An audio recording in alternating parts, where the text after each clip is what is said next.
Hello, friends of Cricket Pradesh. This is your host Harsh, and your today's friend who will be taking you through a magnificent YouTube video that I have created.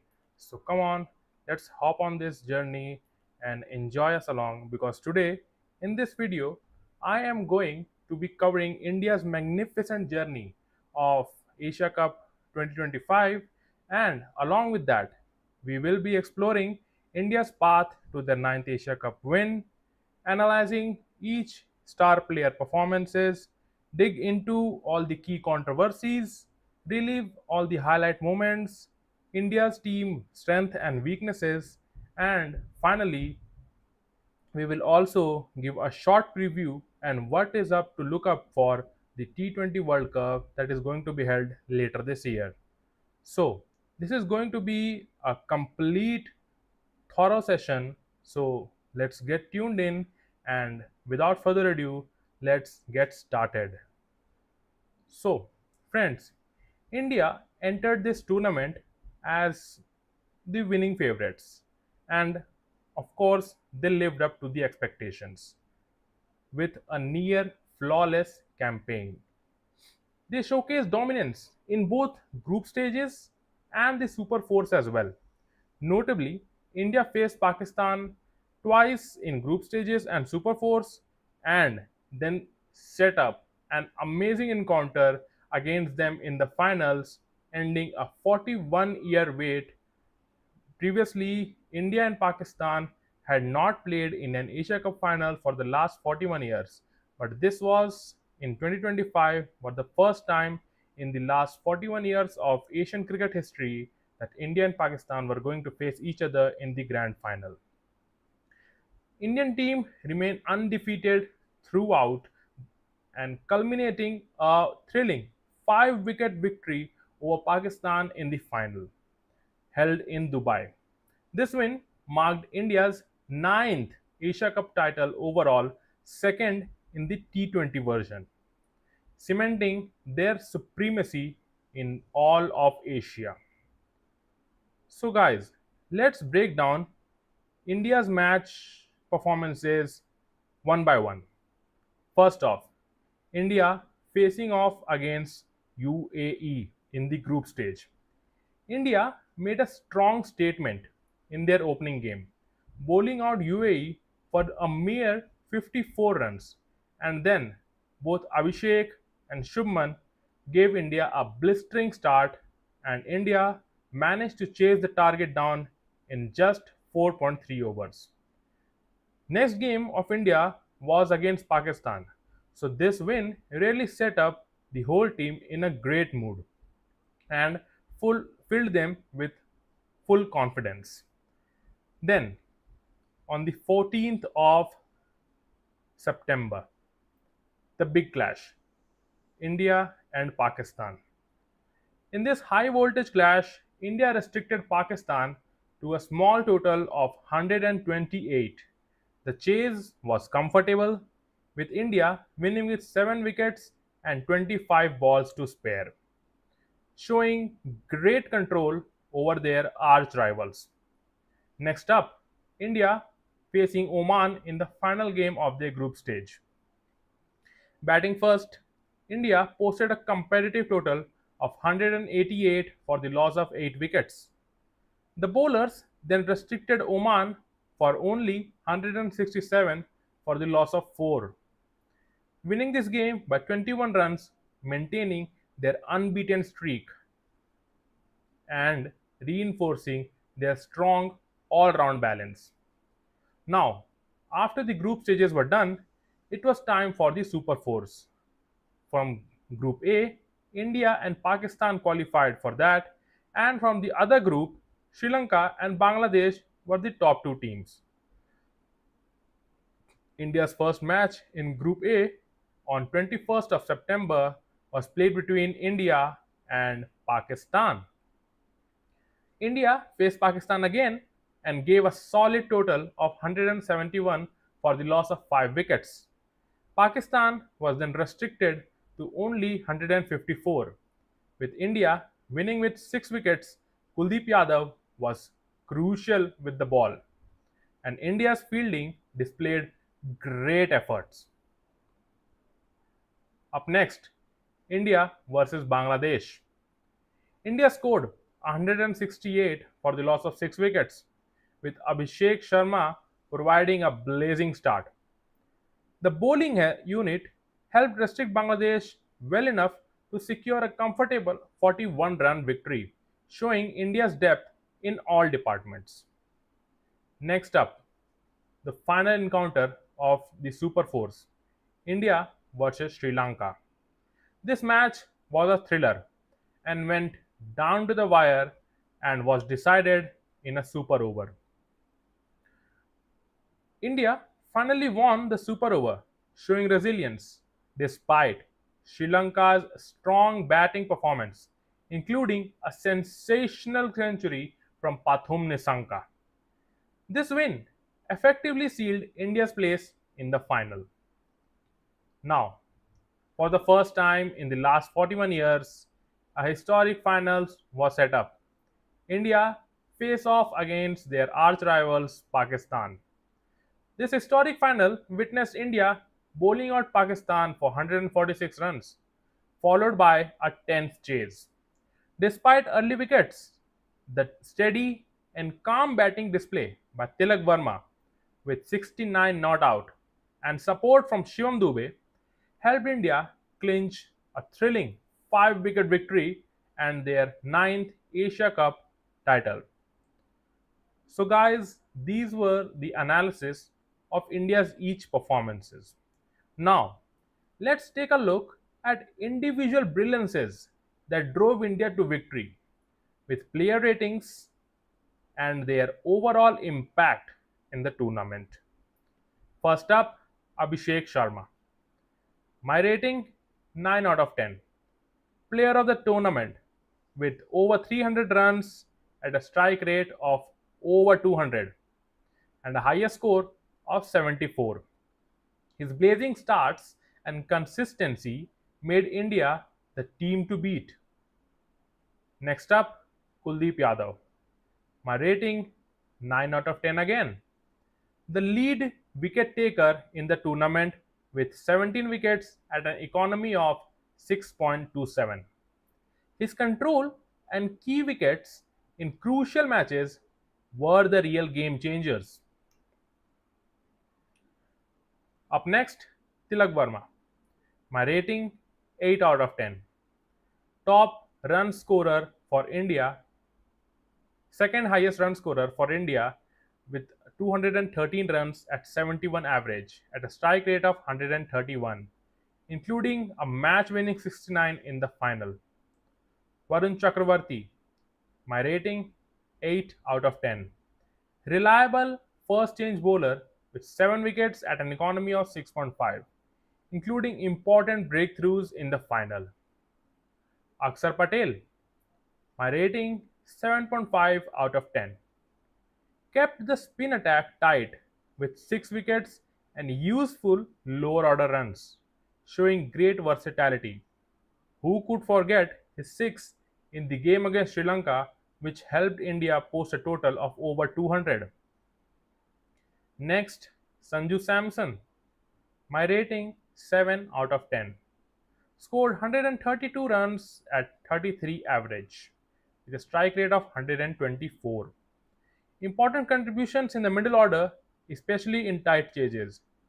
Don't forget his crucial innings in the final when the top 3 wickets were gone early. He was the one who built 50 plus run partnership with Tilak Varma, which brought India in a commanding position to win the title. Up next, Jasprit Bumrah. 7 out of 10. Took 7 wickets with an economy of just over 7. Used effectively in power plays and death despite one expensive game. Shivam Dube. 7 out of 10. Contributed both with bat and ball, including a crucial 46 in the final against Pakistan and also in the final in the absence of Hardik Pandya. He had the responsibility to open the bowling for India, and that role was also played greatly by Shivam. Next up, Shubman Gill. My rating 6 out of 10. Scored mere 127 runs at a strike rate of around 150, providing Cook's start even if it was not as consistent as those of Abhishek. Next up, Hardik Pandya. My rating 5 out of 10. Limited role due to injury, but showed flashes of power hitting and occasional wickets. Missed the final due to injury. Arshdeep Singh, my rating 4 out of 10. Limited appearances with 2 wickets, but played a crucial role in the super over against Sri Lanka. Next up, Harshit Rana, 3 out of 10. Played only 2 games, ending as the most expensive bowler and did not feature thereafter. Next up, Surya Kumar Yadav. My rating 3 out of 10. Below par performance with 72 runs at a low strike rate. Struggle for form but captained the team to the title. Up next, a special mention to Rinku Singh. Only faced one delivery but hit the boundary of his debut ball in the final and showing his impactful potential. So, friends, these were all the players who featured for India in this Asia Cup 2025. Now, this Asia Cup was not without its share of controversies as well, especially involving the arch rivals India and Pakistan. First off, India refused to accept the Asia Cup trophy from ACC chairman Mohsin Naqvi, who also holds a significant position in Pakistan cricket administration and government. This refusal sparked a media storm and political back and forth between the two nations. On field interactions between India and Pakistan players were tensed, marked by no handshake and symbolic gestures. The rivalry transcended sport, impacting the spirit of the game as seen by some commentators and fans. Celebrations and reactions, particularly involving Jasprit Bumrah mimicking of Haris Rauf's earlier celebration, added fuel to the fire. This match became one of the most politically charged cricket encounters in recent times. These tensions overshadows some of the cricket quality but also added dramatic context to what was already a fiercely competitive rivalry. Not only that, there were also some numerous memorable moments in this Asia Cup 2025. Like the final was a nail biter. Pakistan posted a competitive 146 runs after a strong 84 runs opening stand. India, on the other hand, however, were getting great starts up until the final, but in the final, both our openers failed miserably, and India lost their top 3 wickets at mere run of 20. Tilak Varma's composed innings was the masterclass in pressure play, easing the chase. Tilak, along with Shivam Dubey's late onslaught and timely boundaries, boosted the run rate when the match was drifting away from India. Not only that, their calculated risk and impressive running between the wickets grabbed everybody's attention. Kuldeep Yadav's devastating spells broke crucial partnerships to stymie the opposition throughout the tournament. The drama extended beyond cricket with fans and players reacting vividly to the intense India Pakistan rivalry climaxing in this final. So, guys, these were the top moments of this Asia Cup. Now, let's talk about India's strength in this Asia Cup, and later we will also be discussing their weaknesses. So, first off, let's start with the strength.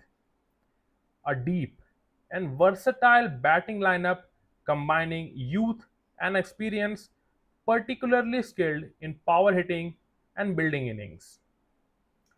Next, a balanced blend of pace and spin bowling, led by Jasprit Bumrah and Kuldeep Yadav, capable of adapting to different pitch conditions. Tactical leadership by Surya Kumar Yadav, who marshaled resources effectively on field. Fielding has improved steadily, with athleticism contributing to crucial runouts and saves. Despite the success, there were some weaknesses as well, like occasional hesitation in the middle order when quick acceleration was needed. Some fielding lapses believed to have cost the team boundary saves and momentum in tight matches. The team sometimes struggled with death over batting, which could be risky against stronger bowling lineups in tougher tournaments. So, guys, these were the strengths and weaknesses of Indian cricket team over this Asia Cup. Other than that, many other things also did happen.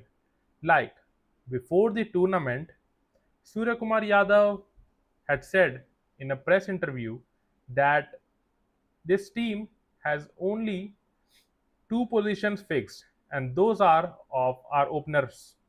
All other batters will be playing like floaters, which means that whenever necessary, according to the situation, different batter could be sent out to bat. Now, this could be proved beneficial if it would have worked, but as we all saw in this tournament, the chopping and changing of the batting order really does harms the team. How, you ask? Let me explain. Suppose India is in cruise control and up to the ninth over mark in a T20 game, India have lost no wickets, and suddenly, if a wicket falls, India, despite for sending Surya Kumar Yadav, they send out a pinch hitter in the form of Shivam Dube. Now, pitches in UAE are not set that a batter can hit the ball from ball number one. In order to hit the ball out of the ground, a batsman needs to first get set and get used to the pace of the pitch, which a better batsman could do easily, for who are Surya Kumar Yadav and Tilak Varma. So they should have approached in that way only. Next up, the, the curious case of Sanju Samson. So, friends, before the tournament, everybody was asking, eh, before the tournament, in the previous series, when Shubman was not available, Sanju used to open the batting with Abhishek. And not only did he open, he scored huge number of runs. Now, what has happened is that now with Shubman's arrival, Sanju has been set aside. But Indian team is showing faith in Sanju and saying that since you scored runs for us in the past, now we are going to back you and play you in a new position which is completely new for your playing technique. But since you have already scored run, we will be backing you and trusting you that you can score run in a different batting position as well. Okay, fine. But ask Sanju first. Is he comfortable at being a finisher for the Indian team? The obvious answer would be no. Over the years in the IPL, we have always seen Sanju Samson has never batted below number 3. That should also be the case here. Again, Allow me to explain. Sanju Samson is is that type of batter who relies completely on timing. Now, that kind of player is always better to be played when the fielders are up, because timing can not always be perfect. It can go up and down as per the deliveries. So Sanju really needs to play. If he is going to play, he really needs to be playing in the top 3. If not, it would be better to give Sanju a rest and play a proper finisher in his position who could also keep wickets in the form of Jitesh Sharma. So these were my two personal major concerns from this Asia Cup India's campaign. Apart from that, yes, all the controversies and all that did happen. India not accepting the trophy, waiting for Mohsin Naqvi. Mohsin Naqvi did deliver all the medals to the Pakistani team, and then Pakistani team posed with the runners-up trophy, and for waiting and were Mohsin Naqvi were waiting for around 100 for around 1.5 hours for the Indian team to come and collect their medal, but the Indian team never showed up. They This all was done to for by the Indian team to show their support and solidarity towards the terror attack in Pahalgam, and the whole nation stood by it. As tweeted by our honorable Prime Minister, Operation Sindoor was still going on, this time on the cricket ground.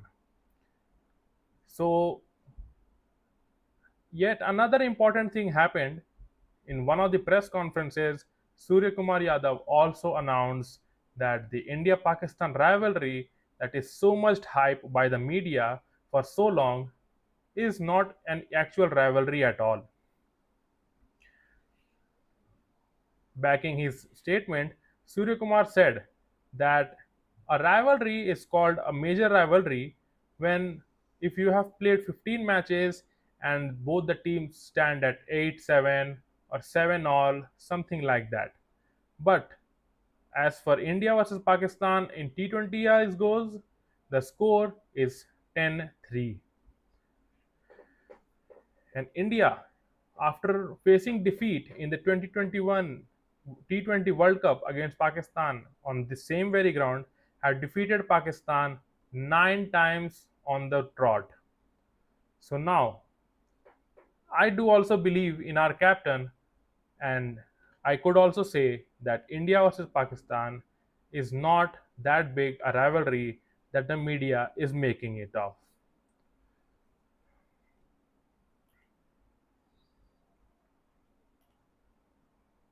So, friends, later this year, we will be having the T20 World Cup. So, what should our team look out for in the World Cup there? Let's see. First off, and a very important point, maintaining the fearless and aggressive batting approach. See, this batting approach, India has allowed India to play batter up to number 9. I'm sorry, up to number 8. So now, with 8 batters in the team, the openers are given a free hand that they can play their natural game. Even if 2-3 wickets fell early, like that happened in the final, India will have no pressure, because because the openers will know that there are still batters to come below them. Because now this approach was first introduced by Rohit Sharma in the 2023 ODI World Cup, and since then India has been following this pattern in both the white ball formats. And since it has worked perfectly in the Asia Cup, things should line up again in the T20 World Cup as well. Next up, continued dominance by the spin bowling unit, especially on turning tracks. Now, this is also a very important and huge point. Let's say Kuldeep Yadav is not having a great day. But if he is not having a great day, Varun Chakravarti and Akshar Patel can pitch in and perform in the same way that Kuldeep is used to. Now, and when all the three are in full sync, Indian bowling attack looks completely unbeatable. It is impossible to score runs against them. Hitting sixes is completely out of the question. You you could lose your wicket even in defending their deliveries. Next up, improvements in fielding and finishing. Those should be the major learnings from this Asia Cup experience. Now, over the years, Indian team has been a great fielding side, but this time we have seen a lot of catches being dropped. In now those dropped catches could prove crucial in other important and higher and other important matches and greater opponents. Like if suppose these same kind of like Kuldeep Yadav dropped a catch of Sam Ayub in a game of India versus Pakistan that didn't prove fatal because Sam Ayub lost his wicket after a few deliveries. But what if India were playing against a team like Australia or England or New Zealand? Like you must have heard, England scored over 300 runs in a T20 once. Now in those kind of matches, you just can't afford to give better an extra life because they are already going berserk over the bowling lineup. And if you are not helping out your bowlers by taking the catches, then that is a real big sin that you have committed. So fielding, yes, Dubai's ground has a special type of floodlight that makes vision a bit difficult, but you cannot hold that as an excuse. At international levels, you just simply cannot drop catches. Next up, key emerging players like Tilak Varma and Abhishek Sharma are potentially cementing their spots in the squad. There are also been talks that Abhishek Sharma could likely get his call up for the ODI series.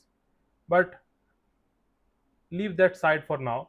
Let's focus on the T20 World Cup, and Abhishek and Tilak are the new Rohit and Kohlis of this young Indian side. After the retirement of Rohit Sharma and Virat Kohli after winning the T20 World Cup in 2024, these two have really taken the opposition by the horns and have completely decimated each and every their and each one of their opposition in every game. Abhishek have scored runs against England, South Africa, and so does has Tilak Varma as well. The strategic adaptability against stronger teams from outside Asia, where conditions and bowling styles might change. Here's the thing, not only these players have performed well in Indian conditions or Asian conditions, they have performed well in foreign conditions as well. Like I said, they have performed great and scored centuries in South Africa. Yes, South Africa do have small grounds, but that does not make any kind of changes to the point I made. Both these batters are really the key for the Indian team to fire up, put this T20 World Cup on fire and bring the trophy home once again. Like the team is looking at this moment, I think Indian team would comfortably defend their title and the T20 World Cup will be ours once again.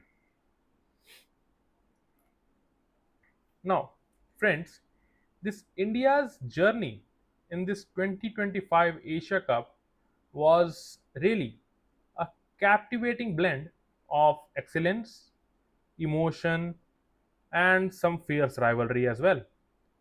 With exceptional individual performances, brilliant teamwork, and a historic wins against Pakistan in the frenetic final. This tournament will be remembered for a long time. The team's strength set a solid foundation while identifying room for refinement as they prepare for the next big thing, the T20 World Cup, which is going to be held later this year. Fans around the world eagerly await the men in blue taking the global stage with the same spirit and the same level of skill.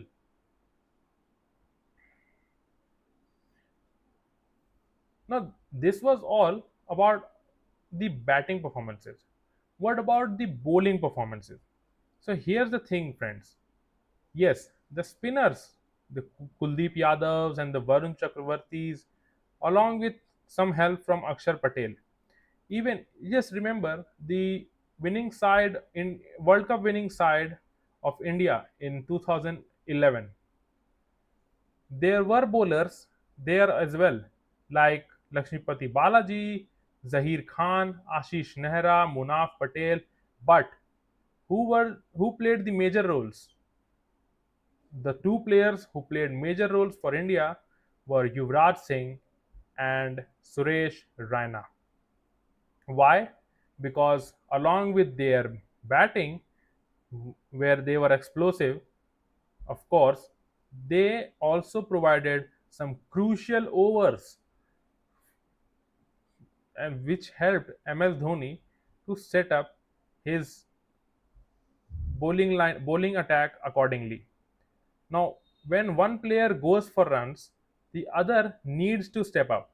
Like for the game against Oman, main players like Jasprit Bumrah and Varun were rested, and Arshdeep and Harshit Rana were given the opportunity to get some game time, and both of them failed miserably. It was thanks, we should thank that Oman players were not that much skilled enough that they could pull off a miraculous chase. Otherwise, India could would have lost that match against Oman. Again, in the Super 4 clash, after winning the first two games, it was already certain that India was going to play the final of Asia Cup 2025. But and also on the other hand, Sri Lanka, who lost their first two games, it was already clear that Sri Lanka was going to be was already out of this tournament and had nothing to gain from that match. But their coach, Sanat Jasuria, said that if we perform well against India, this really could be a statement of where their team was and what their team was actually worth. They did the same. India, on one side, took the game very calmly and very like in a jokey manner, and while on the other hand, Sri Lankan batters really came with a bang, and Indians were not ready for it. In that game also, Bumrah was rested, and Arshdeep and Harshit Rana were given the opportunity. And there also, during the match, both of them failed. It was some great effort by the other bowlers who managed to secure the the way the who managed to take wickets of Sri Lanka and were able to take the game to the super over. Now, in the super over, in the 10 situation, Sri Lanka cracked. Now, when that happened, also one exceptional moment also happened in the super over. I will discuss that. I will discuss about that as well. Now, when that happened, everybody was like, "What?" It was Arshdeep Singh's brilliance which helped India secure victory in that super over. Now, what was that special thing that happened in the super over? Let me explain. Now, you know, Arshdeep Singh bowled a delivery. Ball went past the outside edge into the keeper's glove. Now, at this time, Sri Lanka had already lost one wicket. In a super over, a team is allowed to have only three batters, that is, a maximum of two wickets. Sri Lanka had already lost one wicket and were playing with their last wicket. Dasun Shanaka was on the strike. Arshdeep Singh bowled a delivery. The ball went past his outside edge and Sanju Samson grabbed it. Now Arshdeep Singh appealed for it, and by this time Dasun Shanaka also ran to took a bye run. And during this time, Sanju Samson did a threw the ball, and the ball hit the stumps. The wickets were dislodged. But since Arshdeep Singh already appealed for caught behind and umpire gave him out, that ball was declared dead. Now, after the ball is declared dead, anything that happens later, everything has no value. Like for example, Sanju Samson threw the ball, the stumps were dislodged, but since umpire raised its finger and gave Dasun Shanaka out as caught behind, that run out was of no significance. Now, Dasun Shanaka decided to review that, and upon review, it was clear that the ball did not touch his bat. And even after being run out, Dasun Shanaka was declared not out and was allowed to play the next delivery. But it was Arshdeep's brilliance that he got him out the next delivery as well. And India was left to chase only 3 runs in 6 overs, and Surya Kumar Yadav came and hit Hasaranga, and India ran three, and the super over was done. But this new rule that whenever umpire raises their finger or umpire gives a decision, ball is declared dead then and there. Now, my request to ICC is that this situation needs to be looked at. What if there is a World Cup final going on? The batting team has 9 wickets down, needs 4 runs to win of the final over. The ball comes and hits the batsman's pad. The bowler appeals, the ball trickles down to the fine leg boundary after hitting the pad. The umpire gives him not out, but umpire gives him out. The ball has already gone to the boundary, but since the umpire has given it out, it has no meaning. But what if the batter decides to review it? Decides to review it, and upon DRS, it is found out that the batter is not out. So the ball is declared as a dot ball, but that should not be the case. The ball should be declared as four leg byes. The batting team should have won the match, but this is the fine line that ICC needs to be look at and needs to make some changes in the rule. Now there are two bowlers who really needs to step up after having a poor Asia Cup. For me, are Jasprit Bumrah and Harshit Rana. No Arshdeep Singh because he already proved his quality in the super over. And now Jasprit Bumrah, because you don't expect this kind of performance from Jasprit Bumrah. Jasprit Bumrah is that kind of a bowler who name only is enough to strike fear in the opposition batters. And in this tournament, especially against the Pakistan matches, their opener Sahibzada Farhan took him by the horns and smacked him all over the park. In all the three games, Jasprit Bumrah was the prime target of Sahibzada Farhan. Not only him, in the second game, Fakhar Zaman also took Jasprit for runs, and Jasprit was not looking the same all throughout. Another one, Harshit Rana. Now, here's the thing, I think Gautam Gambhir has some kind of favoritism towards Harshit. I mean, no offense to Harshit, he's a great bowler, but I think there are still better bowlers out there who can take his place. Harshit is really a hit the deck hard kind of a bowler, which means he would be a great bowler if the conditions were Australian. But these are Asian conditions. Here you need someone who can swing the deliveries both ways and get the batsman out by pitching the ball up front. The first name that strike into my mind is someone like a Yash Dayal or a Mohsin Khan kind of a left armour quick. Why? India have not have a premium left-hander fast bowler after the departure of Zahir Khan in the 2011 World Cup. After that, India has or only have right-hander fast bowling bowlers. A left-hander bowler not only has the ability to get wickets in crucial stages, but also creates a new angle for the batters to play. Apart from India, there were some other teams in this tournament as well. We will Let's discuss something about all those teams as well. First off, the arch rivals Pakistan. I mean, this team has never disappoints us. They always and always do their best to make a mockery out of themselves.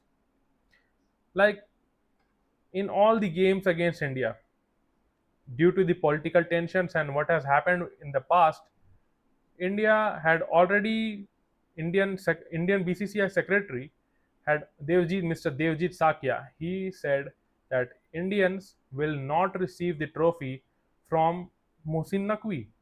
This was decided very much.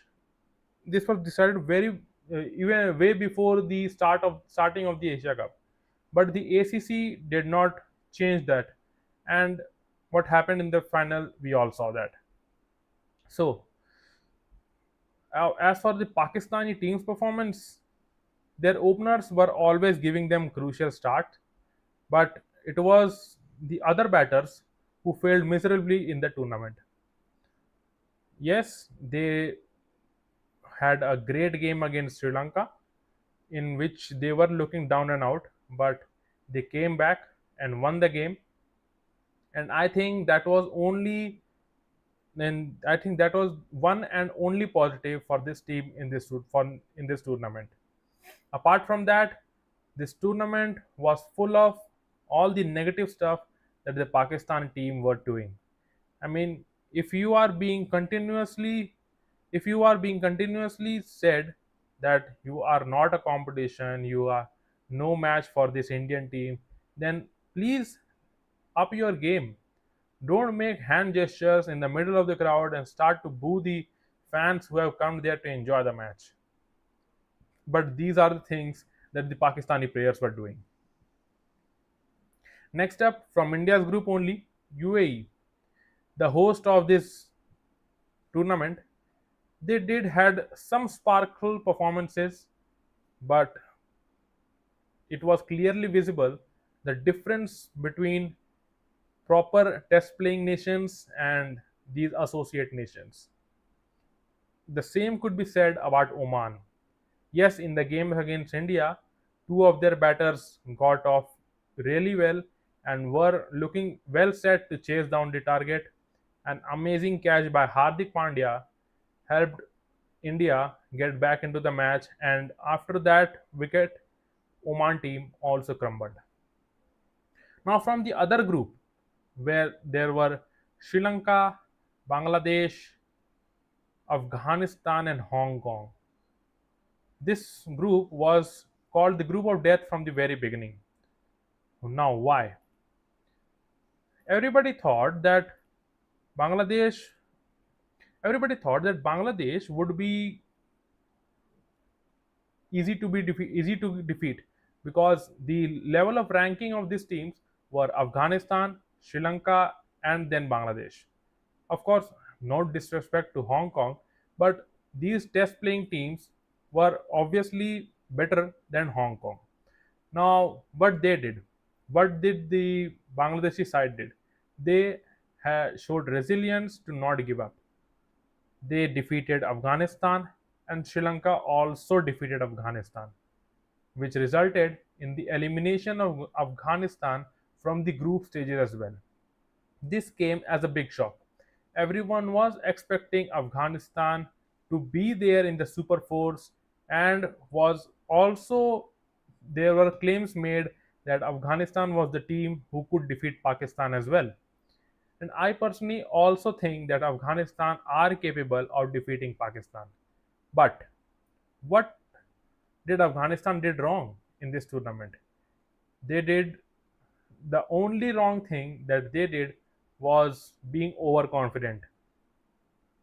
Afghanistan players are those Afghanistan players can take down any Sri Lankan and Bangladeshi side right now at this moment. But on that day, it was clearly visible that they were looking at both these teams like they are not even their equal. They are treating the both the Sri Lankan team and the Bangladeshi team as if these teams don't even deserve to play against them, and that was what led to their downfall. Now, as for Sri Lankan team, great performance in the group stages. 3 out of 3 victories and qualified for the Super Force in the top position. Unfortunate thing happened against them in their final group match, where their 20-year-old young spinner lost his father mid game.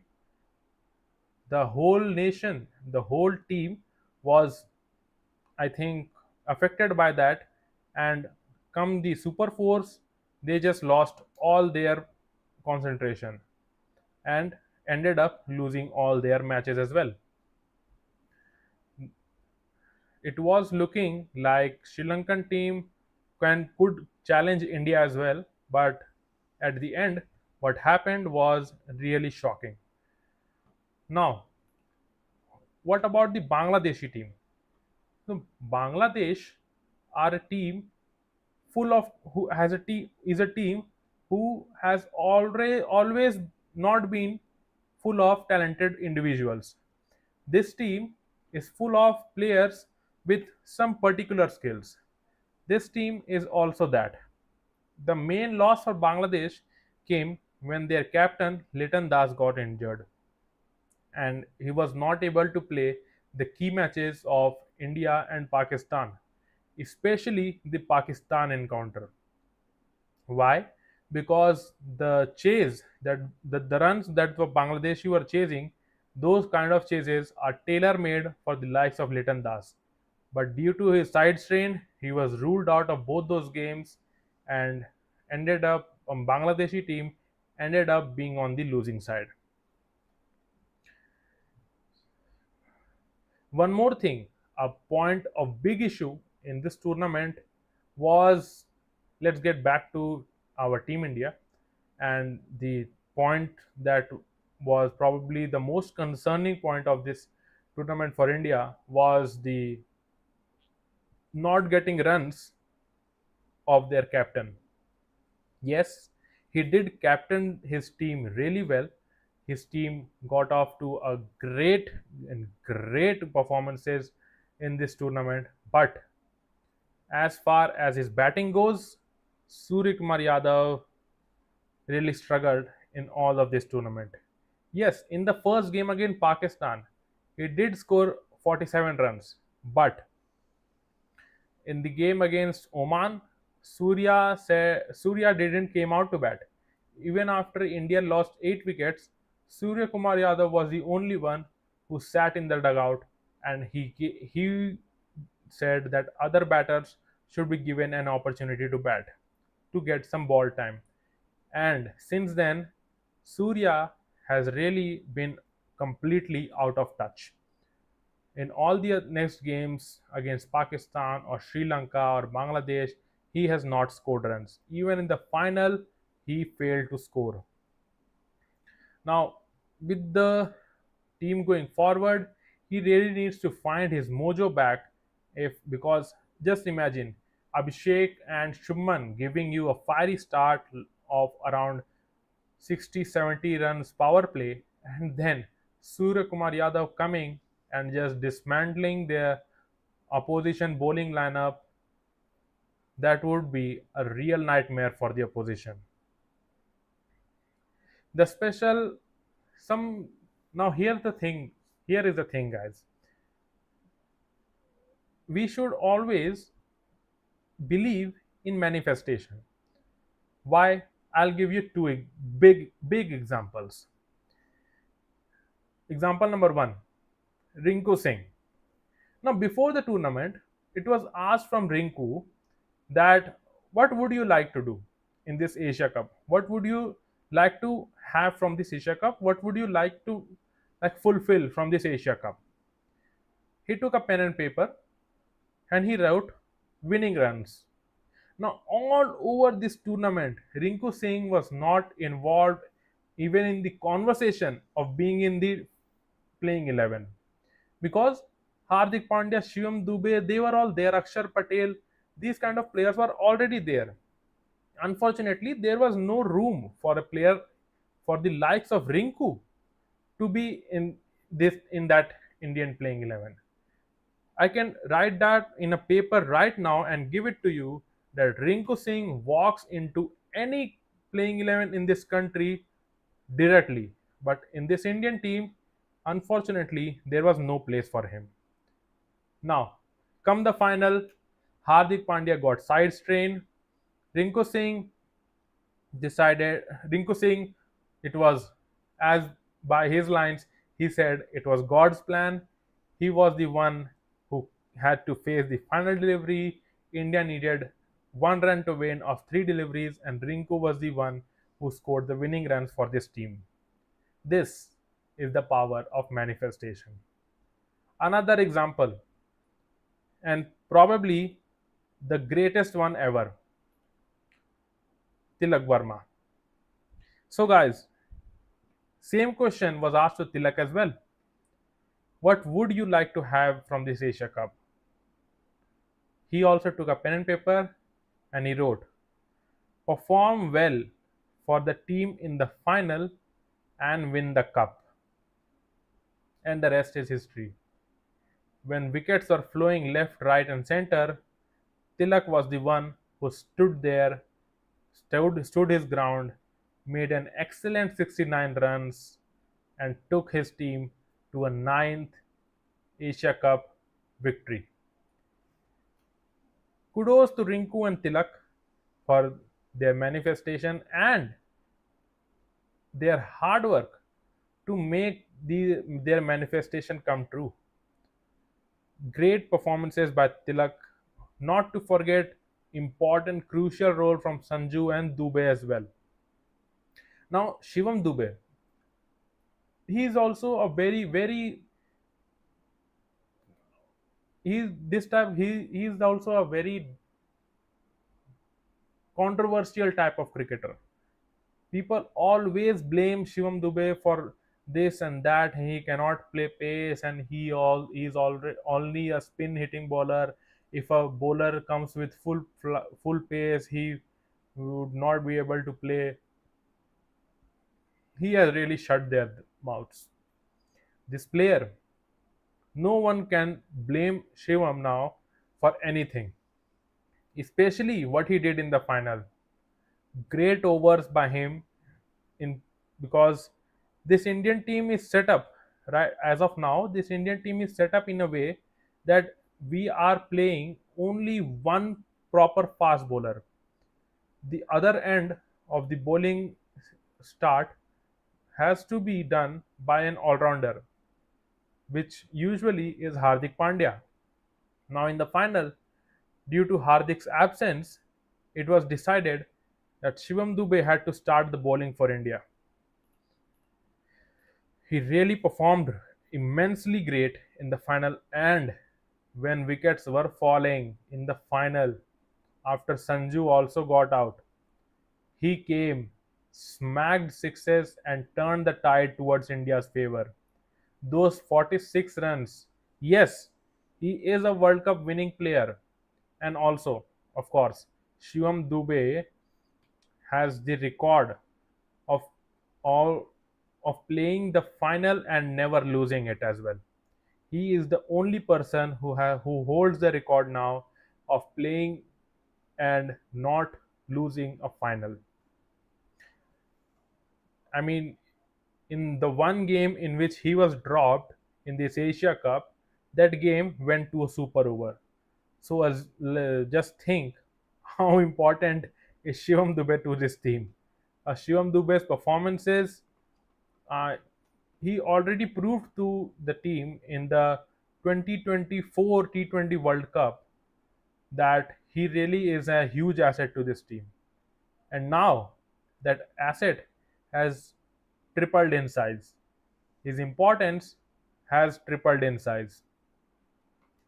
Now, in the team sheet, Shivam Dubey's name is mentioned first and foremost. Though these kind of performances is what makes the team go cover great distances. Now, I am very much sure that after this kind of performance in the Asia Cup, our team would be motivated to go and conquer the world next. But beware, there will be a lot of challenges, problems. They have to come up with some unique and great solution for them as well. Mm, in Asia, the oppositions were Pakistan, Bangladesh, Sri Lanka, Afghanistan. Now, when they are ready to take on the world, they have to face teams like the teams like Australia, New Zealand, England, South Africa, West Indies. These are some of the teams who whose name only can strike fear in the opposition. But now this Indian team who plays a fearless brand of cricket is feared by everyone and fears no one. So that was it, guys. That would be a wrap from everything Asia Cup related analysis, all the player ratings, all the emotional and some highly tense moments, the strength of this Indian team, the weakness of this Indian team, and of course, what should we expect from this team in the T20 World Cup. So friends, if you like this video, please please hit the like button if and do subscribe to this channel for many such amazing contents. So that will be it. Allow me to take your leave, and finally I would like to say that to Team India that Asia has been conquered. Now the world awaits. Let's show the world what we are made of, what we can do, and how we can really challenge the world greats and bring the trophy back home again. We will be back with all the things cricket related for this Indian team, and until then, goodbye. See you. Have a nice day.